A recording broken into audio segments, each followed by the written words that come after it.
sister. In the name of the Father, and of the Son, and of the Holy Spirit. Amen. Practically, every religion has a tradition of fasting. Lord Jesus, in your time, people not only fasted, but also made a show of their fasting. Often we understand fasting as not eating food. However, you, Jesus, seem to suggest the Indian understanding of fasting.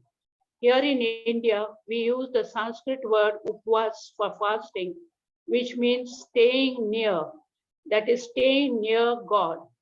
So fasting means staying close to God. You, Jesus, you refer to the presence of the bridegroom. Thank you, Jesus, for teaching us that fasting demands privacy and secrecy rather than a show of it. We make this prayer to you, Father, in the mighty name of Jesus. Amen.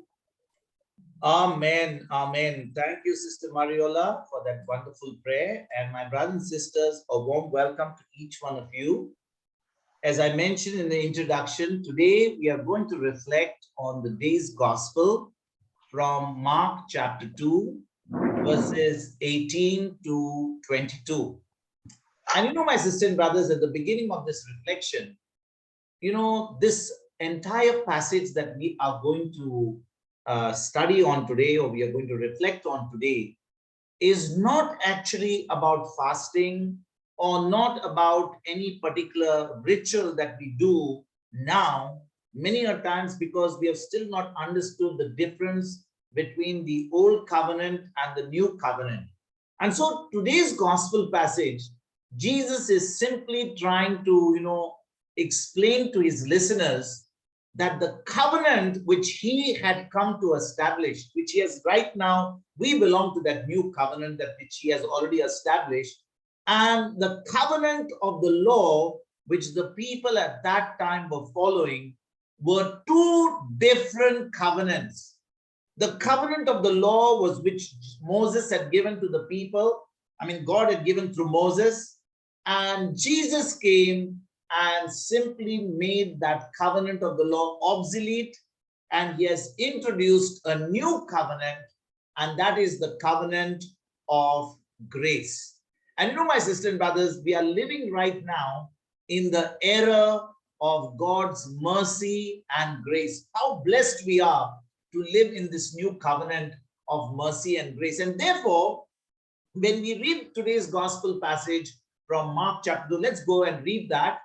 Right from verses 18 to 22, we must read these verses with this understanding that right now we are living in the covenant of grace and not in the covenant of the law. So let's go and read from verses 18 to 22. And the disciples of John and of the Pharisees used to fast. And they come and say unto him, Why do the disciples of John and of the Pharisees fast, but thy disciples fast not? And Jesus said unto them, Can the children of the bride chamber fast while the bridegroom is with them? As long as they have the bridegroom with them, they cannot fast. But the days will come when the bridegroom shall be taken away from them, and then shall they fast in those days. No man also sews a piece of new cloth on an old garment, else the new piece that filled it up takes away from the old, and the rent is made worse. And no man puts new wine into old bottles, else the new wine does burst the bottles, and the wine is spilled, and the bottles will be marred. But new wine must be put into new bottles. Praise God. Thank you, Jesus. So my sisters and brothers, we read in verse number 18, and the disciples of John and the Pharisees used to fast. And they come and say unto him, that is to Jesus, why do the disciples of John and of the Pharisees fast, but your disciples fast not? You know, my brothers, it's very important for us to realize from this verse that Jesus' disciples, and neither Jesus did not fast. They never fasted. Jesus' disciples and neither their own master ever fasted. And therefore, in this verse number 18, we are looking at, you know, the disciples of John the Baptist and the disciples of the Pharisees. They are all got together and they come to Jesus and ask him this question. He says, why are we fasting and you guys are not fasting? Which world do you belong to? Aren't you belonging to the covenant of Israel? Don't you belong to this covenant where, you know, we are told to fast, we are told to do these certain things that we are supposed to do? And which world are you living? Aren't you belonging to the covenant of Israel? Aren't you belonging to the covenant that God has given to us through Moses? Which rule are you following? And you know, my dear brothers and sisters, you know what makes this particular verse very interesting is when you find out that at least two disciples of Jesus, one of them was definitely Andrew. Because if you go to John chapter 1, verses 35 to 40, let me go there. John chapter 1, verses 35 to 40, this is when, you know, John the Baptist, Jesus had still not begun his ministry. And it was, you know, Jesus, who, the disciples of John the Baptist were Andrew, and there was another disciple. They see Jesus passing, and John the Baptist points out to his disciples and say, the Lamb of God who takes away the sins of the world. But look at what it tells us, who were the disciples of John the Baptist and how now Andrew had become one of the disciples of Jesus. Let's read that. Again, the next day after John stood and two of his disciples, and looking upon Jesus as he walked, he said, behold the Lamb of God. And the two disciples heard him speak, and they followed Jesus. So these are the two disciples of John the Baptist. These are not the disciples of Jesus. These two disciples belong to the ministry of John the Baptist. Then Jesus turned and saw them following, and said unto them, what seek you? They said unto him, Rabbi, which is to say, being interpreted, Master, where dwellest thou? He said unto them, come and see. They came and saw where he dwelt, and abode with him that day, for it was about the 10th hour. One of the two which heard John speak and followed him was Andrew, Simon Peter's brother. So it's very clear, my brothers and sisters, that Andrew was a disciple of John the Baptist before he became a disciple of Jesus. And you know what makes it very interesting is that Andrew was a disciple of John the Baptist and he used to fast. So if Andrew was accustomed to fasting and yet now he had stopped fasting when he had started to follow Jesus, we can assume that it was because Jesus had told him to no longer fast. Jesus was the one who had told him, you know, somebody is accustomed to fasting because he belongs to a particular ministry, and then all of a sudden he changes his ministry from John the Baptist and comes to the ministry of Jesus, and now Andrew is no longer fasting. But when he belonged to the ministry of John the Baptist, it was a strict regime because John the Baptist was very strict about living the law and following every dictate of the law. And now that Andrew, who belonged to the ministry of John the Baptist, where there was fasting regularly, he's come to the ministry of Jesus and he's no longer fasting. And that makes it very interesting because now when Andrew, which I take as one example, is with Jesus, he's no longer fasting. On the contrary, he is feasting. And this is something that we need to bear in mind as we go further in our reflection of today's gospel. Let's go to verse number 19. And Jesus said unto them, can the children of the bride chamber fast while the bridegroom is with them. As long as they have the bridegroom with them, they cannot fast. My brothers and sisters, I want you to really pay attention to this verse. It says, and Jesus said unto them, because they came to Jesus and they told him, look here, the Pharisees are fasting, the disciples of John the Baptist are fasting, your disciples are not fasting. What is going on? And now Jesus gives them a reply. He responds to them and he says, can the children of the bride's chamber fast while the bridegroom is with them? And we know, obviously, when you go to a wedding party, the bride is there, the bridegroom is there, the wedding couple is there. People are never going to fast. People are, on the contrary, going to feast. They're going to have a good food. They're going to drink. There's going to be dancing. People are going to make merry. And obviously, Jesus makes this question to them. He says, if the children are in the bride's chamber, are they going to fast? And the answer is obviously not. As long as they have the bridegroom with them, they cannot fast. My sisters and brothers, this verse is teaching us the reason for fasting and what is the reason for not fasting. I'm going to take a little bit of time here to explain to you, because many a times, even today in the body of Christ, many people have never understood the meaning of fasting. People believe that if they fast and pray, their prayers will be easily answered. They believe that when they fast and pray, they can impress God with their prayers. They believe that if they fast and pray, there is something that is going to happen special in their life, and they are going to get the answers to their prayers very quickly. My brothers and sisters, listen to this very carefully.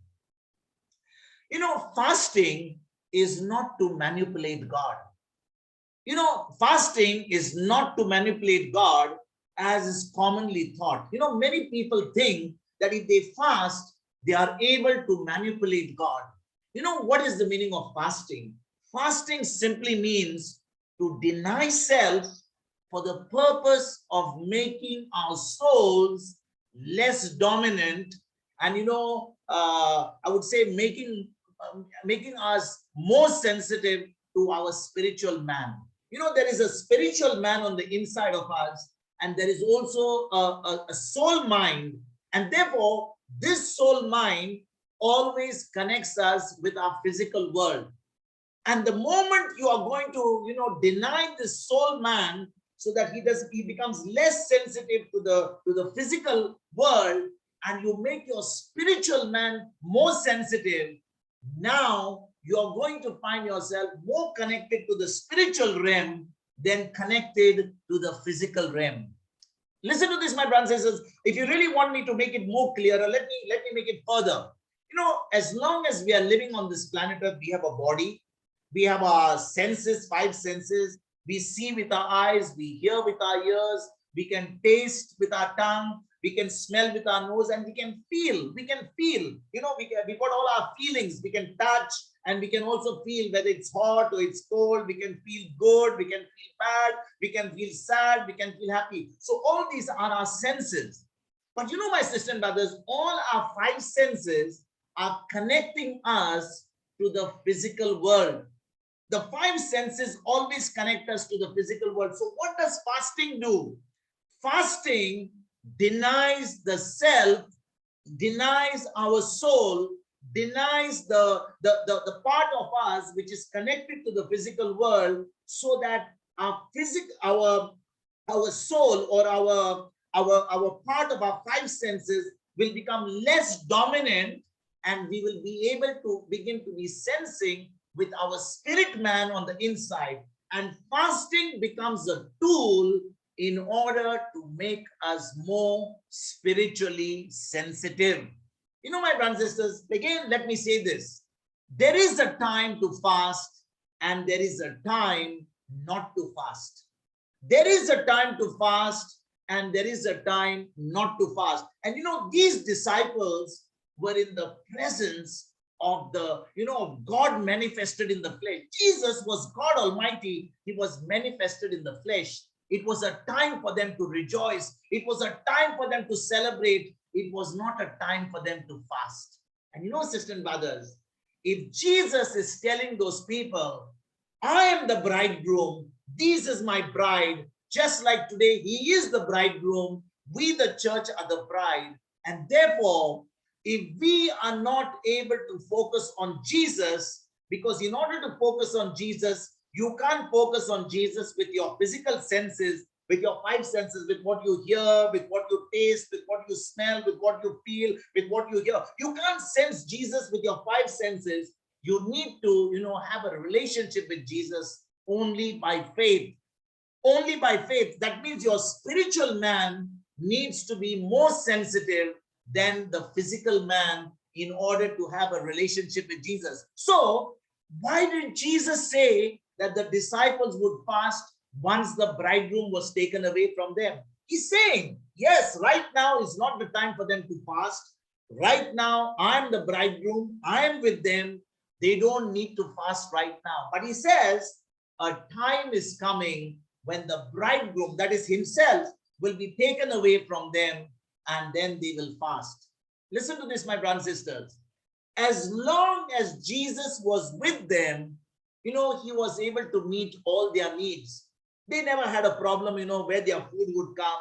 They had not a problem, if they had any sickness. They could have just said, oh, Jesus, I'm not feeling well. Jesus would just lay his hands on them and he would heal them. If Jesus had a problem, about the food and all, there was never a problem. He could just multiply 5 loaves and 2 fish. They would never have a need for anything with, physical need, as long as Jesus was with them. But my brothers and sisters, as long as the Lord was with them, they had no worry, they had no concern about anything. And the miracle worker was with them, the Lord of Lords was with them, the King of Kings was with them. And Jesus would use his faith and the spoken word in order to teach them, in order to preach to them, and to perform those signs and wonders and all the miracles that he performed. But listen to this, my brothers and sisters. Once Jesus went back to the Father, that is, after he died, rose again, after 40 days, he ascended to the heavens on the day of, ascension into heaven. He left them, and then he said, stay in Jerusalem until I send the helper, the Holy Spirit. So my brothers and sisters, once Jesus went back to the Father, he went back to heaven, the disciples now would have to believe the words that they were taught by Jesus. They could not see him now physically. They could not see him there. And if they had any need, they could not say, oh, Jesus, where is Jesus? I mean, you need to heal us. You need to provide for our food. My sister and brothers, they did not have the physical Jesus in order to teach them, in order to, minister to them, in order to change their circumstances. And therefore, they would have to operate by faith in the words that their master had already told them. Their master had already taught them earlier. And my sister and brothers, now fasting would help them and teach, and as it would teach us even today, to train our minds not to focus on our 5 senses, not to focus on our sense knowledge, but on God's word to receive and carry out the mission of the Lord. Sisters and brothers, many a times today in the body of Christ, people have not been taught what is the reason for fasting. They believe that if they fast and pray, their prayers will be answered. They believe that, when they fast and pray, God is very pleased with them. But I want to tell you today and make a very big statement to each one of you. Whether you fast or you do not fast, God is not at all upset with you. You are not committed any sin, even if you eat 365 days of the year. Even if you eat, even on a Good Friday, there is no problem. God is not upset with you. Remember, the reason why we are fasting is in order to get our spiritual self, that is our spiritual man, on the inside stronger, so that we can focus by faith on God and not focus on our 5 senses. And therefore, fasting becomes a training for our mind, in order to not be focused on our 5 senses, but to be focused on the word of God. Amen. And as we go further, I'm going to take it further into the next stage of how we can get rid of unbelief. We will go there to the next verse. Verse number 20. Let's go to verse number 20. But the days will come when the bridegroom shall be taken away from them, and then shall they fast in those days. You know, my brothers and sisters, Jesus didn't lead his disciples to fast while he was with them. You know, when Jesus walked on this earth, he never, told his disciples in a single day, come on, boys, now there is a lot of problems taking place. Herod is coming against us. The Pharisees are coming against us. You know what? We need to all get together and we need to pray. We need to fast. We need to tell my Father in heaven so that, we will be able to have a good mission, We'll be able to have a great revival. We will be able to, start getting people together, which is usually the case today when people want to, have missions. They want to go for retreats. People are fasting and praying as though by fasting and praying, they are going to make any difference. Sisters and brothers, spiritual warfare is not done by fasting and praying. Many people believe that spiritual warfare is done by fasting and praying. Fasting and praying is only for the purpose of killing unbelief. Unbelief. So when Jesus was walking on this earth, there was no need for them to fast. They were already in the manifesting presence of the Almighty God. They were already in the presence of God, my brothers and sisters. But once Jesus rose from the dead, and when he ascended, back to the Father, the same disciples did fast. They did fast.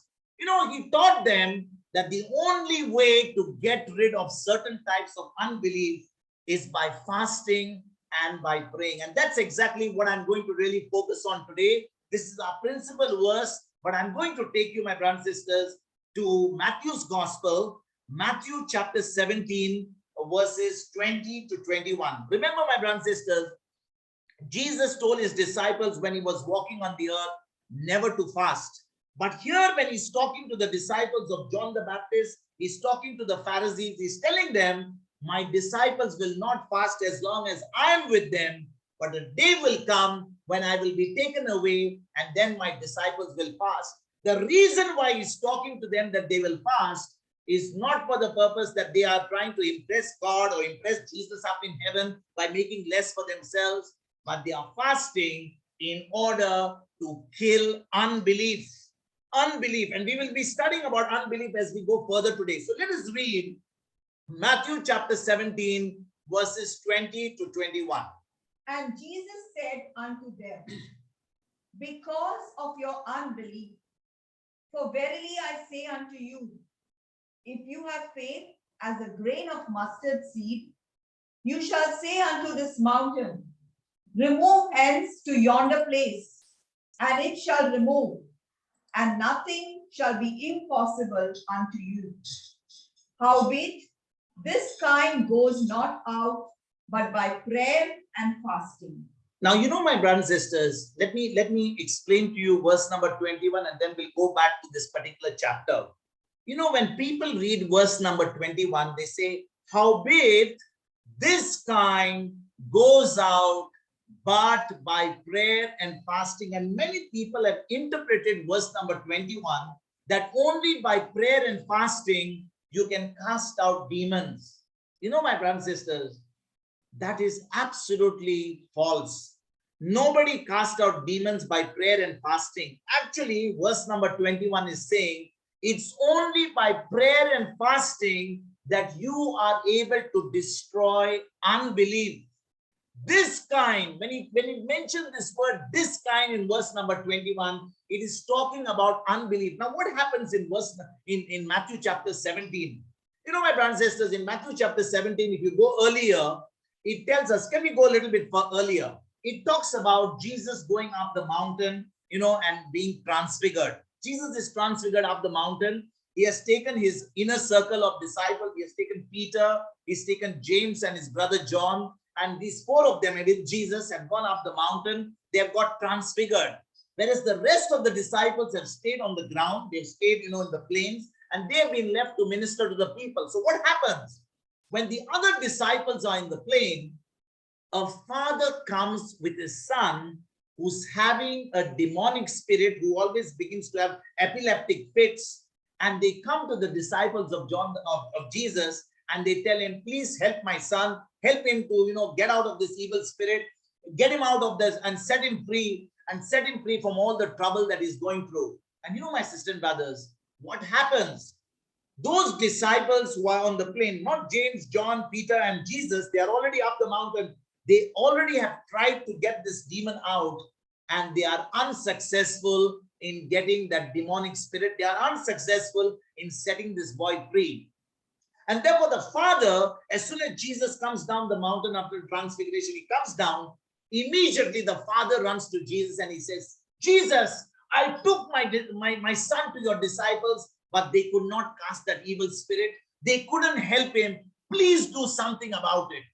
And my brothers and sisters, we hear the words of Jesus in verse number 17. What does he say in verse number 17? Let us read that. Then Jesus answered and said, O faithless and perverse generation, how long shall I be with you? How long shall I suffer you? Bring him hither to me. Now, my brothers and sisters, these words of Jesus in Matthew chapter 17, verse 17, were not directed to his disciples. They were not directed to his disciples. They were directed to the Father. They were directed to the other people. My brothers and sisters, those people were faithless. The disciples of Jesus were not faithless. The disciples of Jesus had faith.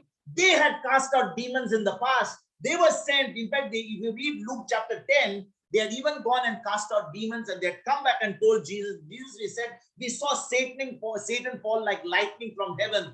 And Jesus said to them, don't be too excited because, you saw Satan fall like lightning, but be joyful because your names are written in heaven. So, brothers and sisters, the disciples of Jesus had faith, but they were not able to cast out that evil spirit. Why?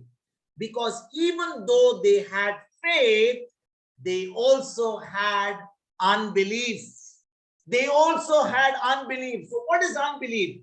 Unbelief is whatever, you see by your five senses. When you see something, immediately unbelief comes. Does it mean that you don't have faith? Yes, you have seen the word of God. You know how the word of God works. But because you're being ruled by your five senses, now you're not able to operate by faith. Your unbelief is canceling it.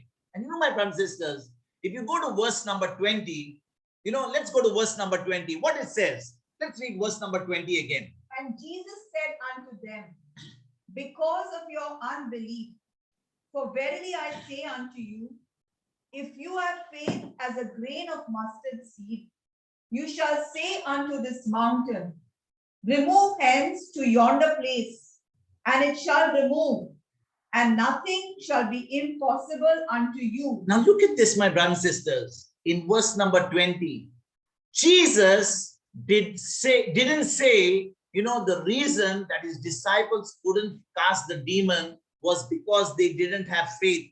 They had faith. As I said to you, they had actually cast out demons in the past. They had a lot of faith. But why were they confused and asked this question to their master, that why they couldn't cast that evil spirit? They had cast evil spirits before. They had cast demonic spirits before. You can see that in Luke chapter 9, verses 1 to 6. Jesus had sent them on a mission and they had done great things. And therefore, on this occasion, when the rest of the disciples were down on the plains, while Jesus had gone with the others on the top, these disciples had expected positive results, but this time they did not get any positive results and they were not able to do it. And my sisters and brothers, it is possible to have faith, but not see the faith produce any of the desired results, because unbelief cancels our faith. I hope you're getting this very clearly. The disciples had cast out demons before. They had the faith. They were not faithless. The people were faithless, but the disciples had faith. But with the faith, they also had unbelief, and unbelief on that day canceled their faith. Now, let me give you an example so that you will really understand what I'm really trying to bring the point home to you. My brothers and sisters, see, for example, you have a horse. You have a horse that is pulling a carriage, and the horse is moving in, say, in this direction. And you've got a carriage here with all the load, and the horse is pulling it. So now when the horse is pulling this load, if there is no force in the opposite direction of the carriage, the horse will just pull that carriage with all the load, and there will be no issues whatsoever. It will be absolutely no problem for the horse to take the carriage with all the load and just move on to the other side, provided there is no opposing load on the other side, that is on this side. Now, my brothers and sisters, see, for example, if you hit the horse on one side, there is a carriage here, you take one horse and have a horse on this side. Now there's a carriage here and you take another horse on this side. So you take in between two horses, and in between you have the carriage. And these two horses are pulling the carriage from both sides, from opposite sides. Do you think there is going to be any movement? Absolutely not. But at the center, at this particular place of the carriage, there is going to be a tremendous force exerted, but the carriage will simply not move because of the opposing forces. Because each one is pulling. It's something like tug of war. Until one team has got more strength to pull the other side, there will be a lot of tension. That's a good example, tug of war. If there are two teams equally of same force and they are both pulling, there's a time, my brothers and sisters, that there is absolutely no movement, but in the center of this particular tug of war rope, there is going to be an extreme tension. There's going to be tremendous pressure right at this point. And that is exactly what happens between faith and unbelief. Sisters and brothers, just think about it for a moment. It doesn't take a lot of faith in order to see miracles. You need to have only the faith of a tiny mustard seed in order to see a miracle, provided there is zero unbelief.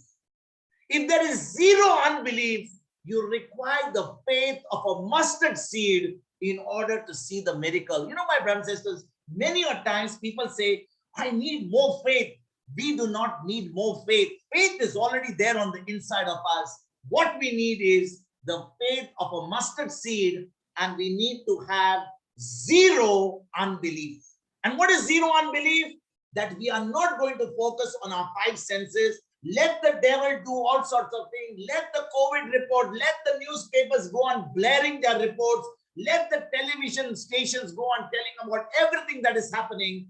I am simply not going to hear that. I am simply not going to be influenced by any report which is contrary to the word of God. My brothers and sisters, if you go to, let's go to another example. In Matthew chapter 14, let's go to Matthew chapter 14. In Matthew chapter 14, I believe in verse number 25 or, in Matthew chapter 25, let's go from verse number 25 onwards. Verse number 25 onwards. Yeah, verse number 29. Verse number 29. Let's see this.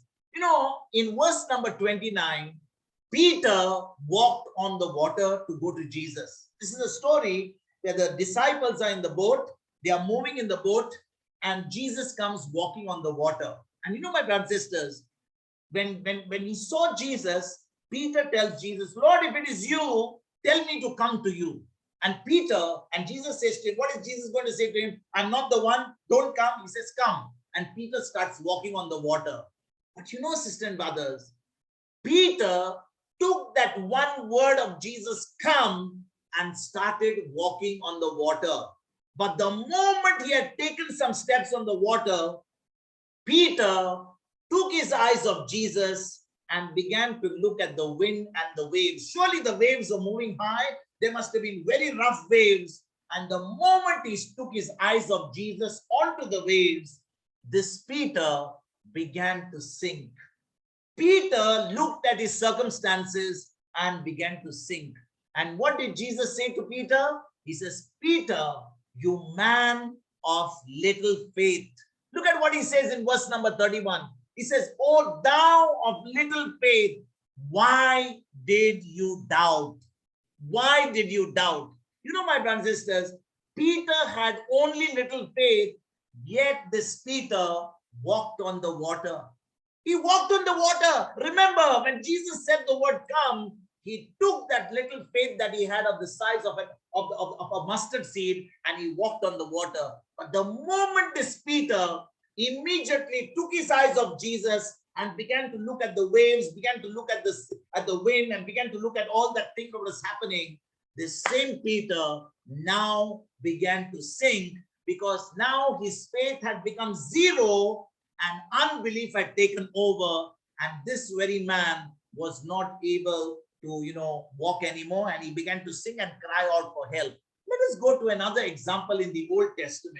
Sisters and brothers, if you go to the book of Numbers, and again, I'm not going to go in detail with that, but in the book of Numbers, in the Old Testament, it was Numbers chapter 13. Moses had sent 12 spies to do a reconnaissance in the land of Canaan, because that's the place of the promised land. And he had told these 12 spies belonging to each of the tribes of Israel, he says, go and find out and bring a report to me. And you know what happened, my brothers and sisters? Out of the 12 tribes, out of the 12 spies, 10 of them came back and brought a bad report. They came and brought a bad report. They said those people are giants.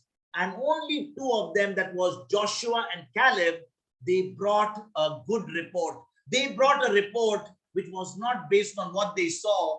They said, we can take the land. And my brothers and sisters, the people of Israel listened to the report of the 10 spies.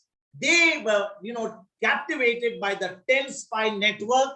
And as a result, they simply never reached the promised land. But only Joshua and Caleb were the only ones who were belonging to the Moses generation who made it to the promised land. Whereas all the people, they perished in the wilderness. They never reached the promised land.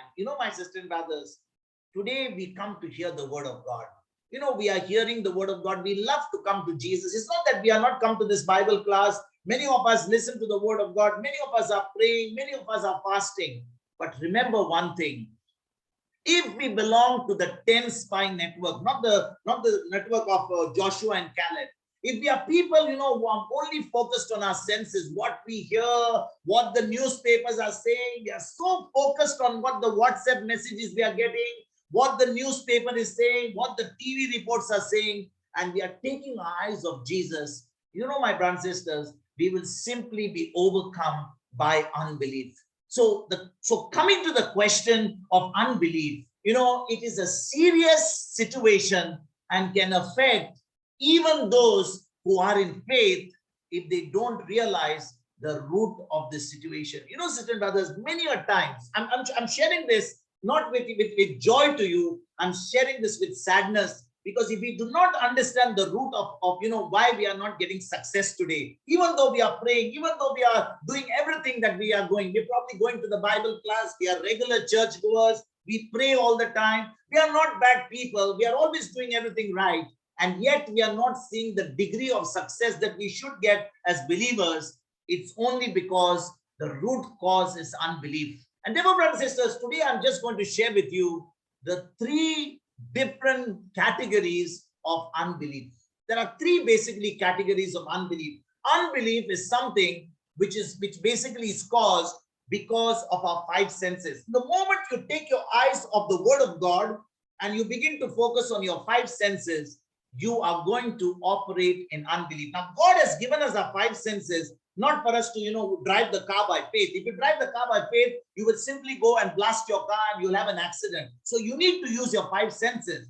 But my brothers and sisters, it is not all that we have. We are not supposed to live our life as believers with only our 5 senses. Our 5 senses is not all that we have. We have 6 senses, and the 6th sense is the sense of faith.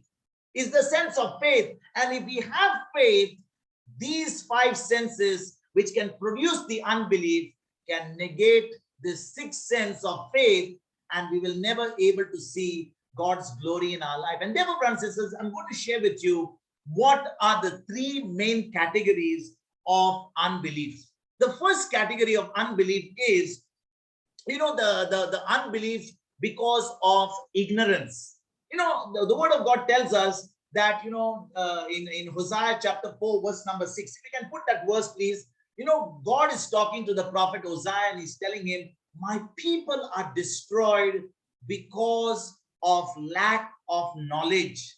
My people are destroyed because of ignorance. Remember, when you do not know the word of God, it doesn't, prevent you from failing. It doesn't prevent you from going in unbelief. So that means if I don't have the knowledge of the word, I'm simply going to operate in unbelief because I'm ignorant to the word of God. Let's read this. Hosea chapter 4, verse number 6. My people are destroyed for lack of knowledge. Because thou hast rejected knowledge, I will also reject thee, that thou shalt be no priest to me. Seeing thou hast forgotten the law of thy God, I will also forget thy children. You know, my brothers and sisters, this word is telling us in Hosea chapter 4, verse number 6. The Lord is speaking to this prophet and he's saying, my people are destroyed for lack of knowledge. What is the meaning of this? It is because of the lack of knowledge of his word. We don't know the word. We know religion. We know to pray. We know to fast. We know all the prayers. We have got all the books and all with us to do. We are following religion. We know everything that is there in the books. But brothers and sisters, we don't have a knowledge of the word of God. We are ignorant to the word of God. And therefore, the first unbelief is the unbelief created because of ignorance. The second unbelief that is created is because of wrong doctrines or wrong knowledge. You know, my brothers and sisters, how many times, when I begin to minister to people, I tell somebody is not well, they come for prayers and they say to me, brother, can you please pray? So I asked them, I said, I'm surely going to pray for you. Then I asked them, I said, is God going to heal you? Yes, brother, God is going to heal me. And especially if you pray, God is going to heal me. And I tell them, my brother, God is not going to heal you. God has already healed you 2,000 years on the cross of Calvary. His word says, by his stripes, by his wounds, you have already been healed. So if you have already been healed, I'm not going to pray for you to be healed. I want you to believe it. And that's why I want to tell you that he has already healed you. And if he has healed you, then what is it going to say? He says, yes, I'm going to say, thank you, Jesus. And that's the time we come into agreement. And I begin to see, people getting healed. The person begins to receive healing, because if there is no other impediment, healing becomes instantaneous. Immediately people receive healing. So the second unbelief that is being caused is because of wrong doctrines and wrong knowledge. How many people today in the body of Christ have been taught wrong doctrines and given wrong teachings and wrong knowledge? So the second unbelief is being created because of wrong teaching, wrong doctrines, and the wrong information and wrong understanding of the word of God. So that is two categories of unbelief. The third category of unbelief is simply natural unbelief. What is the meaning of natural unbelief? The natural unbelief is the unbelief which is caused because of our five senses. Anything that we see, we hear, we taste, we smell, and we feel, all that information that comes through our five senses simply gives us natural unbelief. For example, right now the world is in the midst of a pandemic.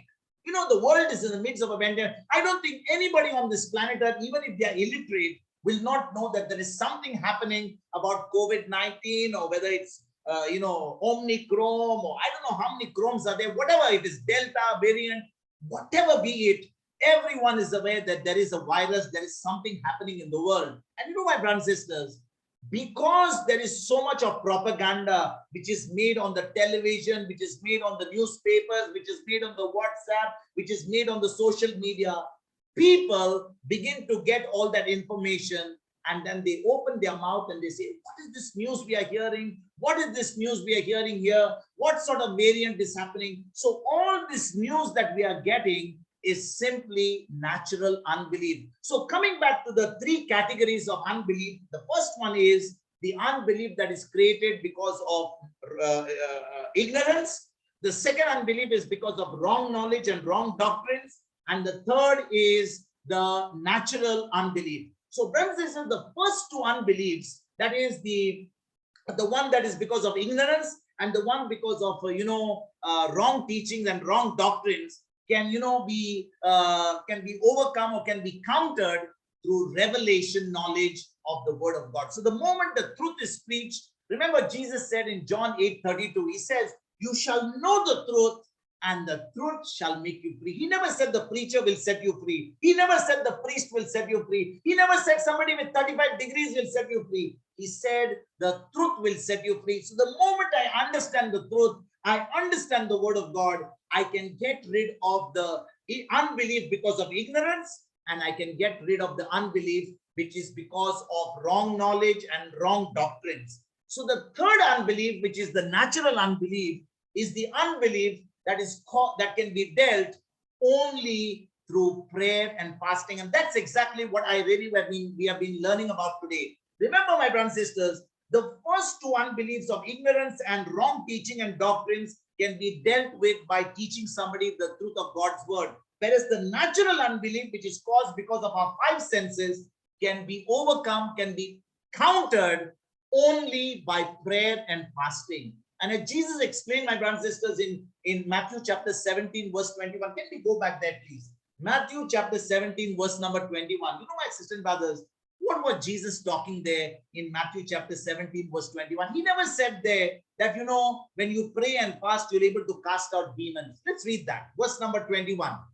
Howbeit, this kind goes not out, but by prayer and fasting. So Jesus was not saying that, to cast out demons, you have to pray and fast. In fact, if you fast and try to cast out demons, you will be feeling so weak that you will not even have the strength to speak with authority and cast that devil out. So if you really want to cast devils, have a good meal, go and do some exercise, really fill your stomach, and then cast out demons, unless you really have unbelief with you. So, brothers and sisters, prayer and unbelief and fasting does not help you to cast out demons, as people have understood in verse number 21. But this is basically stressing the importance of relationship with the Lord.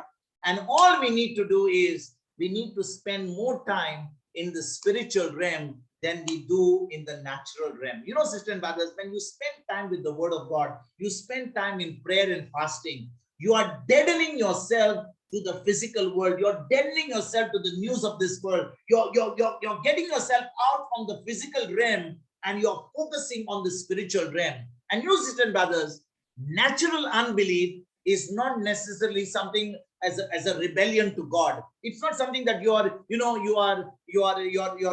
sinner or you are somebody who's a God hater. It's just being influenced by what we see, what we hear, what we taste, what we smell, and what we feel. These five senses of ours are not sinful. Many people think, oh, my five senses are very sinful. No, you need your five senses to walk in this world. They are not sinful. They just give us input from the natural realm. Whatever we see around us, whatever comes our way, whatever people are saying, we can't help it. If you're sitting in your house and you got your family members and they are watching television and they begin to talk to one another and they are just talking about whatever is happening around them, you can't tell them, shut your mouth and don't talk. I'm basically don't want to hear it. You'll be probably acting like a Hitler, or you'll be probably acting like a person who will just isolate yourself and nobody will want to ever talk to you. But the point is, in spite of we hearing all this news, in spite of all this bombardment of all the unbelief that is going around us, this particular way, my brothers and sisters, of getting out of unbelief is only to help us make a correction and not be focused on the world. We need this input, my brothers and sisters, to function correctly in this world. Unless we are going to get unbelief out of our system, we will never be able to see the supernatural in our life. And therefore, there are things that are real that we can't perceive with our five senses. What is the meaning of that? If you only go based on your five senses, you will never be able to understand the word of God. You cannot understand God's word with your five senses and with your brains. The word of God was not written to our brains, my brothers and sisters. The word of God was written to our hearts. The word of God was written to our spirit. And therefore, we have to convince our senses that there is more going on than just what we can perceive with our little brain. Many a times our brain, begins to perceive things around us. We begin to hear noises. We begin to feel the heat. We begin to feel the weather. We begin to hear so many things around us. We begin to have fear coming in. We begin to sense joy. We begin to sense different moods that we have because we live in this world. My brothers and sisters, our senses are not evil. Let me make this point very clear to us, because many times people will think, maybe, today it's because I'm seeing, because I'm hearing, maybe this is all evil. Our senses are not evil.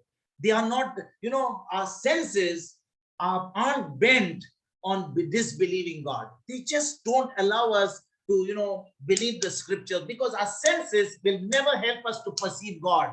But they have to be trained in such a way, and we have to train our senses of smell to recognize things. We have to train our ears to, hear the things that are there, the sounds that are us. And, in a sense, our senses are required for us in order to live in this world. So what does prayer and fasting do?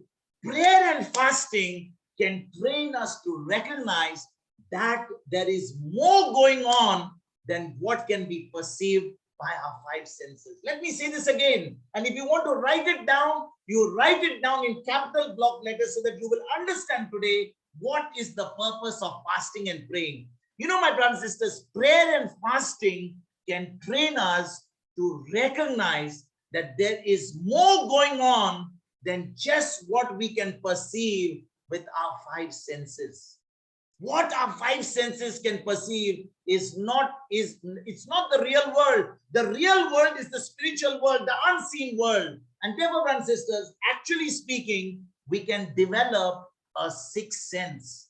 We can develop a sixth sense, and that sixth sense is called the sense of faith. My sisters and brothers, let me say this to you. Blind people depend more on their other senses. For example, a blind person cannot see. He cannot see around him. But because he cannot see, he's able to, become more sensitive to the other four senses, his sense of hearing, his sense of feeling. So one sense, the moment it is deadened because of he can't see, the other four senses become more sensitive. He may not be able to see, but he can still hear. He can still feel. He can still touch. He can still smell. And therefore, they feel their way along and learn to trust with what they feel and what they hear. That's exactly what happens to a blind person. Their minds are not limited to information gained only by their sight. If a person is blind, he's not going to limit himself because now he can't see in front of him. Their minds use their senses to navigate and finally get to wherever they have to go. In the same way, my brothers and sisters, we can train our minds to recognize faith. We can train our minds to recognize faith as the sixth sense. And how do we do that? We might see, we might taste, we might smell, we might feel, and feel things which are contrary to what God has promised us. There's no doubt about it. We live in this world where we are going to, sense things which are contrary to God's word. But our faith can make us stay on that course without getting us into unbelief. My sisters and brothers, I hope you're getting this. Remember, as long as you and I are living in this world, unbelief is going to come. But it's how I train my mind not to be dominated by unbelief, not to be dominated by the report on television, not to be dominated by what he said and she said, and that somebody with 35 degrees is going to say. But I am going to stay focused on the word of God. My brothers and sisters, it doesn't happen just like that. It takes a lot of effort. It takes a lot of effort. And many people think that, it's just going to happen overnight. My unbelief will just go away, and therefore I will begin to operate by faith, even though the size of a mustard seed. Let me take you to Hebrews chapter 5. Hebrews chapter 5, verse number 13 and 14. Hebrews chapter 5, verses 13 and 14. I hope you're getting blessed, my brothers and sisters, because this is a topic that is going to set many of us free when we begin to understand how we can destroy unbelief, how we can operate in faith and not be ruled and dominated by our five senses. What does Hebrews chapter 5, verse number 14 say? Verse number 14. But strong meat belongs to them that are of full age, even those who by reason of use have their senses exercised to discern both good and evil. So what is this verse 14 saying? It says that through the continuous use, we can exercise our senses, my brothers and sisters, to discern both good and evil. You know, it's only by practice that we can discern what is good and evil. If you don't practice, if you don't go to the gym, how are you going to develop your muscles? In the same way, if you don't go to the spiritual gym, how are you going to exercise your muscles? Listen, brothers, we must remember one thing. If we really are going to exercise our muscles, we are really going to exercise, the spiritual muscles. It is important for us to remember that unless we begin to practice this, unless we begin to put into practice, we will never be able to develop our sixth sense, which is called the spiritual sense. And sisters and brothers, prayer and fasting makes us focus on the spiritual realm. Prayer and fasting makes us to focus on the unseen world, on the unseen realm. Remember, the physical world is the seen realm. Everything that you see, hear, taste, and smell that your senses can feel is all about our five senses. That is what we can see around in the world. But that is not the world that is all that is. There is an unseen world. There is a spiritual world. And in order to perceive that spiritual world, prayer and fasting will help us to focus on the unseen realm by faith and faith alone. Sisters and brothers, our natural senses are uncomfortable with us.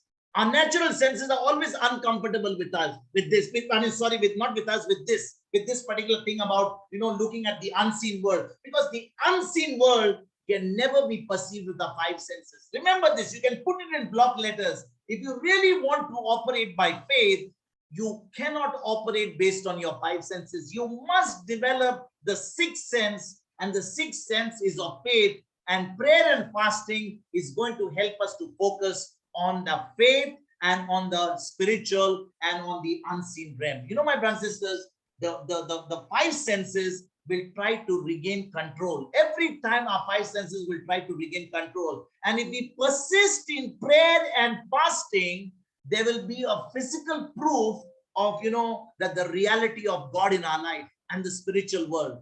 Remember, my brothers and sisters, unless we are going to pray and fast, not for the purpose of impressing God, but for the purpose of us being able to focus on the unseen world, on the spiritual world, on the real world that is out there, prayer and fasting will get the job done faster, because it will train us, it will train our mind to look into the unseen realm. My brothers and sisters, after that, what will happen? Miracles will start happening, breakthroughs will come, and people will get touched in our lives. God will use people to come into our life to help them, to touch them. And this will convince our minds that there is going to be more than what we can perceive through our five senses. That, our five senses is not all that we have, but there is something much greater than that. And therefore, the purpose of prayer and fasting is not because, I want to impress God or I want to get something from God, but it is only for the purpose of, destroying unbelief, getting unbelief to zero, and making me focus on the unseen realm and focus by faith and faith alone. My brothers and sisters, then we must, when we pray for something and it doesn't immediately, manifest or doesn't immediately happen in the physical world, our minds will be trained, will be accustomed to accepting faith. And to say, okay, I'm praying for something, and even though this is not happening, even though I'm not seeing the glory, I'm not seeing the manifestation of what I'm praying for, immediately faith will take over as the, as the prominent sense of us, not the five senses, but faith will take over. And once faith takes over, my brothers and sisters, eventually, if we do not quit, we will begin to see the glory in our life. Sisters and brothers, let me say this also to you again. People who spend little or no time in prayer and fasting, they don't spend time in prayer. They don't spend time with scriptures. They don't spend time, having a relationship with the Lord.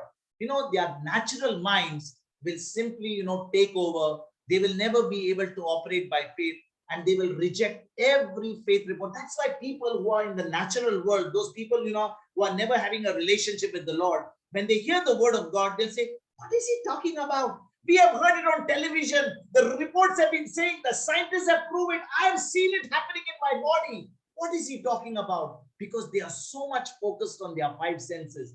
But even though I feel the pain, even though the doctor's report says something which is so bad, I'm simply going to reject it because that is not the truth. The truth is God's word. And when I begin to fast and pray, my spiritual man on the inside will be so well trained that now I will be able to take advantage. And therefore, brothers and sisters, exercise is one of the key words. Exercise is one of the key words. Exercises doesn't happen all at once. You don't go to the gym and next day you begin to show your muscles to everyone that you've got abs and that you have lost weight. It's a process. It takes time.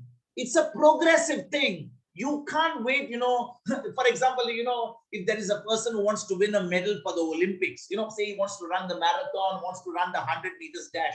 He's not going to start running 15 days before and then qualify and reach and represent his country. He's going to start months or maybe years before. Maybe when this Olympic gets over, before the next Olympics comes, you have already started training, you have started practicing, you have started doing everything. In the same way, my brothers and sisters, it takes time in fasting and praying to get accustomed to faith as a valid proof of what the reality in our life should be. And those, my brothers and sisters, who are so, so occupied or so focused, on the natural world, and they don't spend time with the Lord, they will never be able to overcome the natural unbelief that comes from all the negative information, all the stuff that is being bombarded today, which is coming to their five senses. I hope, my brothers and sisters, you have understood this. The whole purpose of praying and fasting is to make the spiritual man, that is our mind, much stronger and not be ruled by our five senses. And when we begin to have that relationship with the Lord through prayer, fasting, and scriptures, we will become so sensitive to the unseen world, to the spiritual world, that we will simply be able to see success even when there is so much happening around us, because we are not tuned to the natural world, but we are tuned to the unseen world, which is the real world. Amen. Let's go to verse number 21.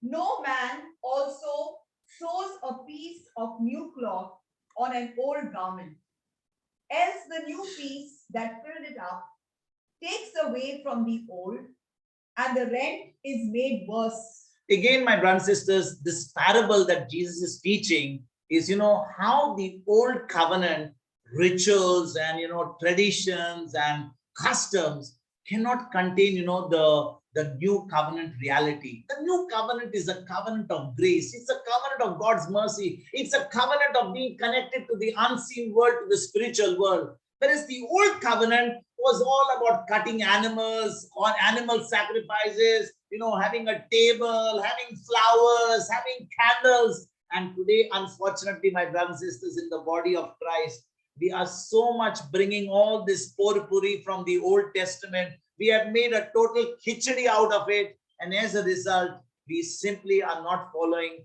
the great rich culture or the rich, richness of what Jesus has already done in the new covenant. We simply are doing all the Old Testament stuff. We have made a total mess in the body of Christ. We have taken Old Testament rituals. We have the table. We have all these things, candles and rituals going on. All this has already been done away with.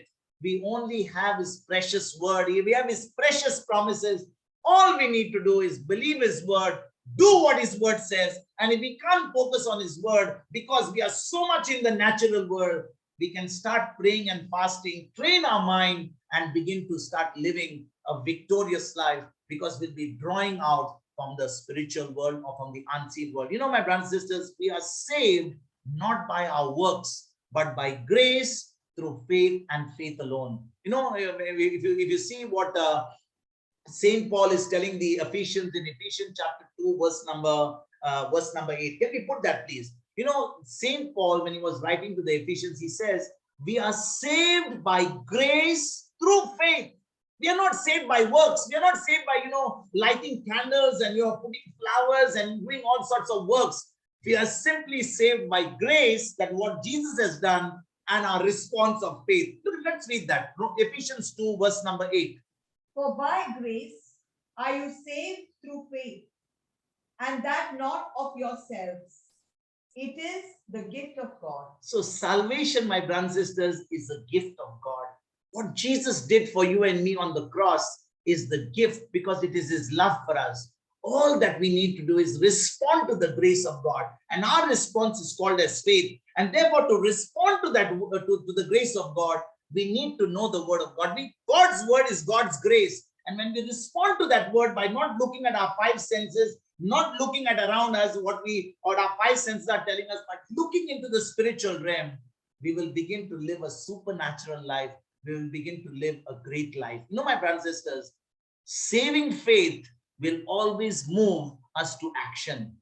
Saving faith will always move us to action. And therefore, it is our faith response to what God has already done through Jesus, that is his grace, that will enable us to live a victorious life. I hope you're getting this, my brothers and sisters. It's not about what we do. We can't do anything. All our righteousness is like empty rags.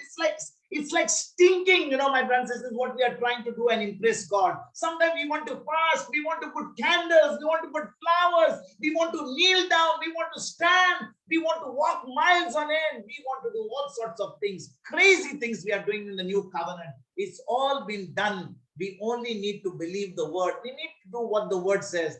And if we can't do that, prayer and fasting and going to the word of God and letting the word of God set us free, the truth set us free, we will begin to experience the abundant life, the awesome life that Jesus has already promised us. Amen. Let's go to our final verse for today, Mark chapter 2, verse number 22.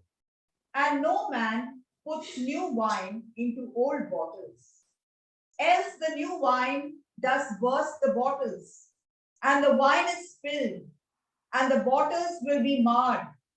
But new wine must be put into new bottles. Again, Jesus is giving the example, you know, of putting wine into wineskins. I know, you know, my brothers and sisters, if any of you know exactly how wine is done, especially when it comes to, you know, maturing the wine, new wine is taken and put in new wineskins, because when you take the wine and put it in wineskins, those wineskins tend to expand.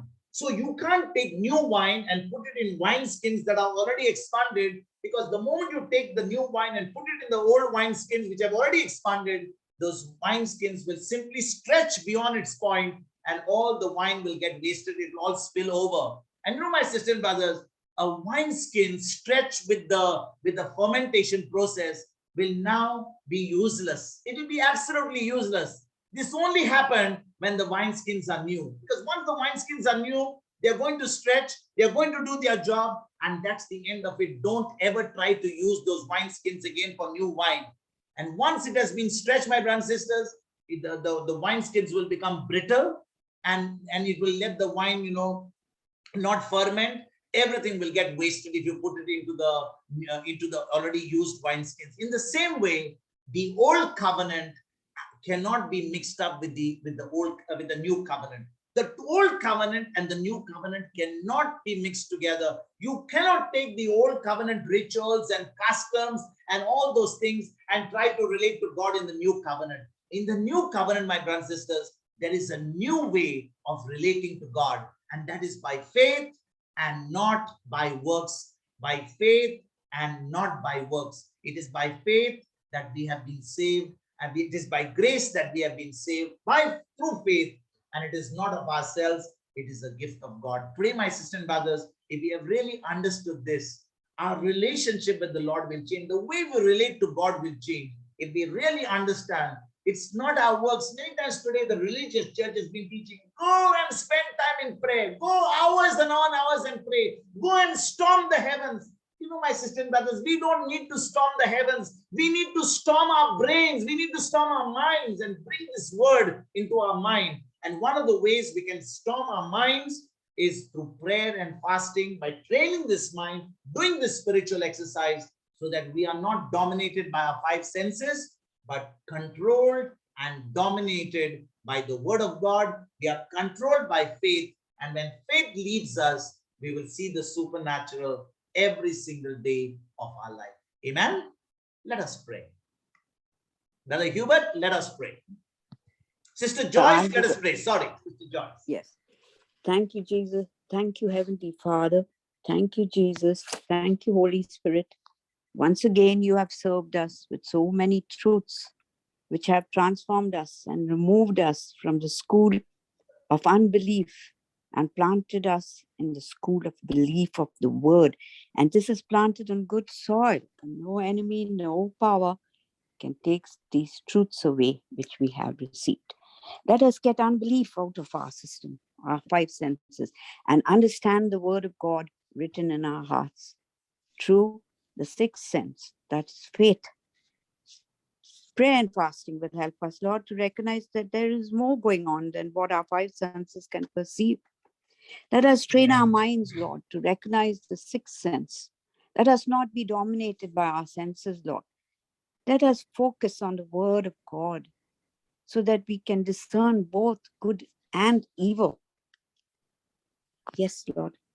With prayer and fasting, it will make us perceive the unseen spiritual world, which we need, Lord. We need, Lord. Help us, teach us. Now, we cannot say we lack knowledge because Brother Vincent takes so much trouble to study the gospel in such detail before, after. We don't go into all these details, but we are served with all the truth. So we cannot say we lack the knowledge. Thank you, Lord, for all these truths, and help us to apply them in our daily situations, to realize that whatever we plant and whatever we sow, we will reap according to its time and type. You are the giver of every good and perfect thing, Lord. And you abide in each one of us, and we abide in you. Thank you, Jesus. Thank you, Holy Spirit. Thank you, Father God. Amen. Amen, amen, amen. Amen. Praise Amen. God. Thank you, Thank you, Lord. Jesus. Thank you, Jesus. Praise God. Praise God. Thank you, Sister Joyce. Praise God. Praise God.